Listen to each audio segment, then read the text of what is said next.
Hello there and welcome to Foreign Affairs. Welcome to our viewers around the world and here in Accra, Ghana. Africa's push for a reform to the global financial architecture is set to be scaled up this year as South Africa takes over the presidency of the G20, a forum of the largest economies around the world designed to resolve the pressing issues confronting the global economy. For years, the continent has had that desire of having a seat at the table, but has suffered challenges due to exclusion. An opportunity is presenting itself this year as South Africa becomes the first African country to take over the presidency of the framework. Already, the nation is leading talks at the World Economic Forum, which opens in Davos this month. As part of the World Economic Forum engagements, I've been speaking to a number of actors on the sidelines to find out what unique opportunities this will present to the African continent. First, though, is with the Chief Executive Officer of the Old Mutual Group, Ian Williamson, who tells me that there is immense opportunity awaiting African businesses and economies.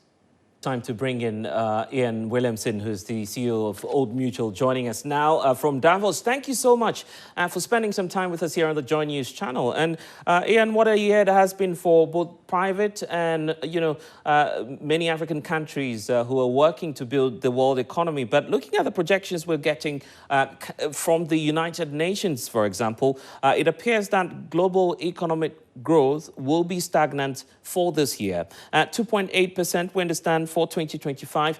Looks like it's going to be a challenging year in terms of the outlook for both businesses and governments. What do you think? Yeah, I think that's correct. I think obviously the geopolitical backdrop that we're dealing with, with the recent change in the US presidency, the China very much looking after having some significant challenges with its own economy, that means that the global growth itself is affected. But it is a little bit of a different story in different regions. Certainly this week in the conversations, talking to anyone from the US, they're very positive about US growth and the prospects for US business. Europe is almost conducting a funeral. They really are quite negative about the prospects for Europe in the short term. And, China has significant challenges. Across the African continent, I think the average growth is similar to that global average with, material differences across the various countries. Indeed, and many are wondering why this is happening, especially post-COVID. Looking at the period in which we find ourselves, this shouldn't be happening for many who feel that we're out of the woods. But what's the main factor for you stagnating, the global economic growth? I think probably the main thing, and I think there are a number of variables, but probably the main thing is that, China is such a big influence these days on global trade. And the Chinese economy domestically is struggling. So that has a lot of knock-on impacts into the global economy. I think that's probably the biggest single factor. Indeed. And of course, as I was just pointing out, a number of institutions, private sector players also been reeling under the effect of the economic meltdown. And I believe that would also be your story at Old Mutual, isn't it? You're operating, for instance, in the Ghanaian economy, which is just dealing with the International Monetary Fund for financial assistance. How is that impacting your activities, for instance, as a private sector?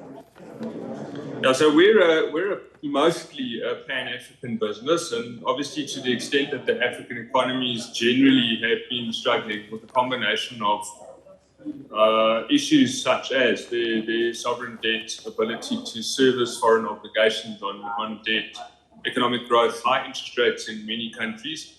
That creates a challenging backdrop for the economy and for consumers. And ultimately, consumer activity is what drives your economy. So one needs a situation where there's fiscal stability, inflation is predictable and controlled, and interest rates start to come down. And then that allows consumers to have more confidence, spend money, and the cycle of growth to return. So I think that's a fairly common denominator across many of the African countries at the moment in terms of that struggle. It's particularly acute in some countries, as you say. In Ghana, very much a focus on getting the debt to GDP ratios down and assisting in honouring the obligations under the debt restructure. The fear is when you have some of these issues, taking place or happening in countries such as Ghana, which originally used to be that friendly for investors, investor confidence, the fear is, might be dwindled. Do you also share that same, perspective on that?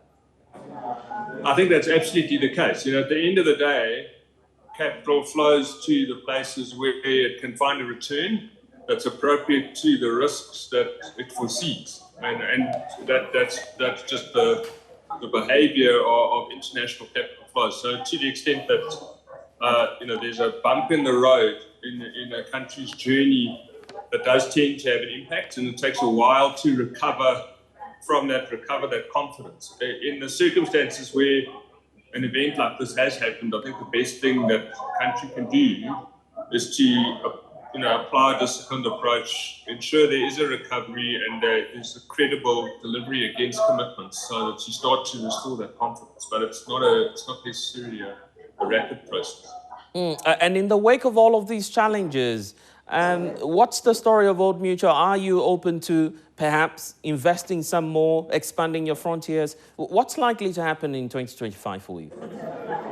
Now, we are very much committed to the African continent, and actually, in our portfolio of businesses, we see Ghana as one of the businesses where we would like to grow materially. Some of our economies in East Africa, where we would also like to grow materially. We take a longer-term view often, and we're comfortable to do that. But we very much would like to invest further in growing our business, particularly in Ghana. You're in Davos now, and of course, for many, that's a prelude to the bigger conversation that's set to happen later this year, as we know that South Africa is becoming, for the very first time, the first African country to take up the presidency. What unique opportunities is that actually presenting to the continent that we can, leverage on? Well, I think it's an opportunity for the continent to put the continental issues on the global agenda and to, essentially create a series of actions to be followed that should improve either the trade dynamics across the continent, crowd in capital to resolve some of the infrastructure blockages that we have in intercontinental trade, those sorts of issues. I think it is very much the intention of South Africa in hosting the G20 is to make it a Africa G20 and to ensure that the issues that stand in the way of Africa growing, fostering economic growth, providing better opportunities for its citizenry are put on the agenda, and we put forward proposals, recommendations to the G20 group of governments around how those can be resolved and move forward. For instance, as a major player in the private sector, what should be top on that agenda when, of course, the world converges in South Africa for that G20 summit? The continent is making a push for a reform of the international financial architecture to make it a bit more inclusive. What's top for you? Yeah, so there's a parallel structure to the G20 called the B20, which is essentially a forum for the businesses inside the G20 nations to get together and under various work streams and task forces to make proposals to the G20 governments around policy actions that should be taken. So far, as I understand it, the B20 group of people working on this have constructed a number of task forces. I think there's 8 of them. They cover everything from agriculture to employment to industrialization and innovation, etc. And under each of those, the intention is to have a bias to action and to have a bias to a relatively manageable number of recommendations that can hopefully move the dial so that it becomes an action orientation, a solution orientation, rather than an unmanageable large set of recommendations that might lie in a policy inbox for a long time. So the hope is that we really get some action out of it. Indeed, that B20 you are referring to is, quite a significant multilateral platform that will help both private sector and governments as well. But beyond that, how about continental actions, for instance? You were talking in respect of, for instance, the African Continental Free Trade Area Agreement, which some see as very instrumental. Just a couple of hours ago, that conversation was taking place with the Secretary General, Wamkele Mene, also speaking to the business community. How do we just oppose this, or perhaps find some level of complementarity going forward, shaping the issues at the multilateral level and also getting the continent to act? Well, I think the root cause issues that the Free Trade Continental Agreement is trying to address are in the relevant work streams are very similar. So I would expect to see some alignment. The South African presidency of the G20 is actively seeking to include the AU in the conversation and to create almost a joint platform for both the country and the AU to represent their interests. And I think the issues around any blockages, etc., in the Free Trade Continental Agreement are very much on the AU agenda. So I would expect that alignment would be achieved through those conversations. And back to the issue about Davos itself and what's been on the agenda. It's been about technology, isn't it? And the future, where we're going. Artificial intelligence also taking shape. How's that, first of all, shaping the industry within which you play? And how are you adapting as a known multinational business? Yeah, so artificial intelligence has very much been on the agenda, but as have emerging technologies as a broad theme. And in financial services, I think those are particularly relevant. I don't think we've fully got our arms around the potential, and it's moving so fast that it's quite difficult to almost anticipate the art of the possible. So the approach we've taken as a corporate is to go after some relatively quick wins that deliver some efficiency, some better customer experience through embedding these technologies into our business processes, but equally with trying to go after the sort of simpler stuff first, because I think the technology is going to evolve so quickly that some of the more complex things, it may be easier to solve them in 6 months' time than if you try and start to solve them now. But many African countries are obviously challenged because they don't seem to even have the basic capacity in terms of infrastructure to hold this digital transformation taking place across the world. How do we bridge the digital divide for many African countries to embrace the power of AI and the transformative power of technology? Well, I'm not an expert on this topic, but the lessons we've learned in our business are that you have to do quite a lot of work to invest in the basics of your technology architecture, your data architecture, and the enablers of digital transformation more broadly before you can fully leverage the power of AI on top of that. So there is a very real need to concentrate on the basics, and in some ways the hard work lies in getting that part right. It's actually relatively easy to deploy a off-the-shelf model from an AI perspective, but getting it to work in your context with your infrastructure and your data is the hard part. And I think that's fairly universally true across Africa. So I do think, though, that there's an opportunity in some cases for us to leapfrog, because we don't necessarily have installed capacity on old technology in all cases. So looking for almost greenfield places where you can start to apply modern technology out of the box to solve a problem, including using artificial intelligence. Often you can sort of bypass the problems of legacy technology that other people may have to deal with. So it's a bit of a double-edged sword in my mind. Some are also basing their hopes on the protocol on digital trade, which the African Continental Free Trade Area will be working on. Do you feel that perhaps might be solving part of the problem or in its entirety? What do you stand?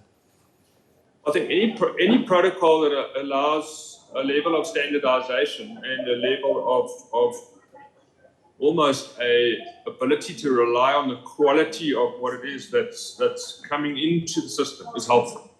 But I don't think there's any silver bullets here. At the end of the day, there's still hard yards to be walked because the protocol is only as good as the implementation of it. So protocols are helpful, and you worse off without them. They help you take a step forward, but ultimately, people still need to implement them, abide by those protocols, and that in itself requires a bit of work and a bit of investment. We can't go out without talking about South Africa itself and its role in, the continental development, because that is critical. Obviously, South Africa remains the biggest economy on the African continent. What role do you feel that private sector working within that space could be doing by helping the others across other investment destinations?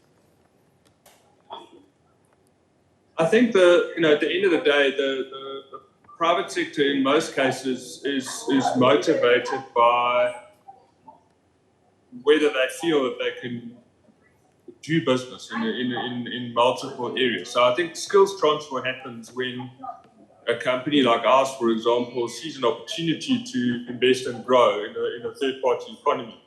And, we set our business up in such a way that we try to create centers of excellence and then to transfer expertise, skills, obviously invest in local infrastructure and capability to the extent required to enable business in the country. And I think that's the way that sort of thing manifests into benefit in the local markets. So I think it's really a consequence of having a business-friendly environment that allows businesses to see opportunity, that allows that growth and that maturing of the market and the maturing of the skills to take place. As we wrap up, any final words for the world as we, emerge from the 2025 edition of the World Economic Forum? Well, I think, a few personal observations. One is, I think, to some extent right now, we're probably actually quite lucky to be on the African continent. The Northern Hemisphere is a difficult place. There's a lot of geopolitical tension. Growth is hard to come by in many parts of Europe, as I said earlier. The Far East is very difficult. So, I don't think we can necessarily, in this kind of political environment, rely on too many big friends helping us. But equally, I think we can fly below the radar a little bit. And if we're prepared to take our own destiny into our own hands, I think we can drive an agenda forward and really be the masters of our own destiny. Well, as South Africa prepares to host the G20 summit later this year, its brand reputation management agency, Brand South Africa, says it is positioning the South African nation to work closely with other African countries to open up the continent for more investment. Toko Modise is the general manager for communications at Brand South Africa and tells me that there's also a push by South Africa to ensure that other African nations benefit from its G20 presidency.